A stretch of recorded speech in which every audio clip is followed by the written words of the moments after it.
Camera rolling. Camera rolling. I'm not rolling yet.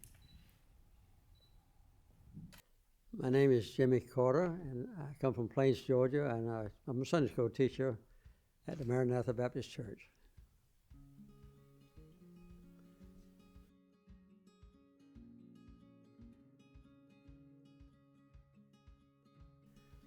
Well, this has been an important aspect in my life from the very first time I learned about Bible verses, and I know that in the Old Testament, Moses expressed this, I think, in the book of Leviticus, and then later on, of course, Jesus made it a primary aspect of his ministry, not only love thy neighbor, but to treat everybody the same.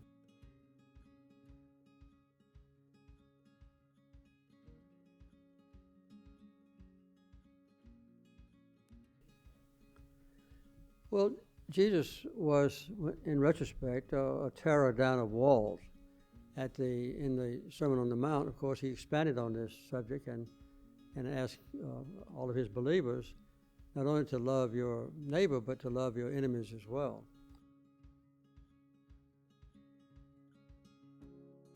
Jesus defined neighbor when he was questioned by some of the Pharisees, by the Samaritan who did not pass by a wounded man in the middle of the road, but took care of him.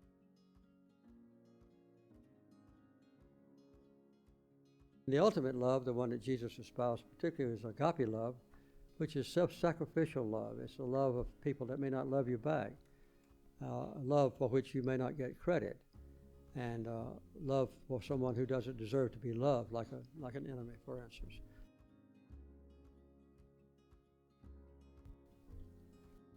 Well, I think Jesus told us that.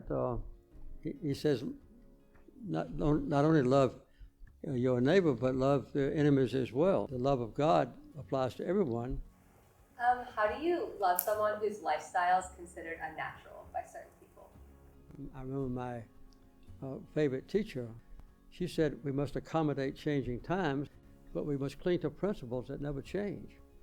And one of those principles that never change are the mandate from God and from Jesus Christ, God's Son, to love our neighbor. What do Christians do when they are being oppressed? What do they do when they are being treated badly? I think that that commandment to forgive those with whom we differ or who have hurt us in some way or whom we formerly despised is an aspect of the Christian faith. I was in a submarine in the Pacific Ocean during the Korean War, and I despised everything I knew about the North Koreans. And later I learned that they're not subject to be despised or derogated as human beings, but they are to be honored and respected. How do you love those that do not accept your truth? Well, what is the truth? I mean, I think that's the thing. Everybody has their own definition of what the truth is. I remember that I grew up in a community that I only had African American neighbors, and that was a time of racial segregation. And a lot of white people who didn't believe that we should treat African Americans as inferior went along with the concept of separate but equal. So we accepted something that we knew was wrong just because it was beneficial to us. There's a great deal of division in the country now, and if you have any thoughts on how Christ or Christ's teachings can help to heal that. I think that disunity quite often comes from a self-professed pride when we think we're better than other people who disagree with us.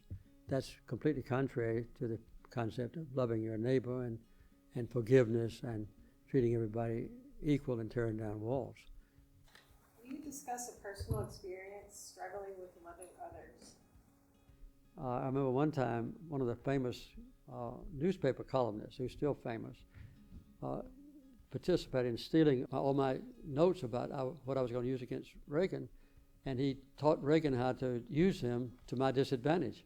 It took me a long time to forgive him, but I finally did. I won't call his name on TV, but we can convince ourselves to hate someone else if it's a matter of patriotism during time of conflict, but afterwards we get over it. Let's show our appreciation for President Carter.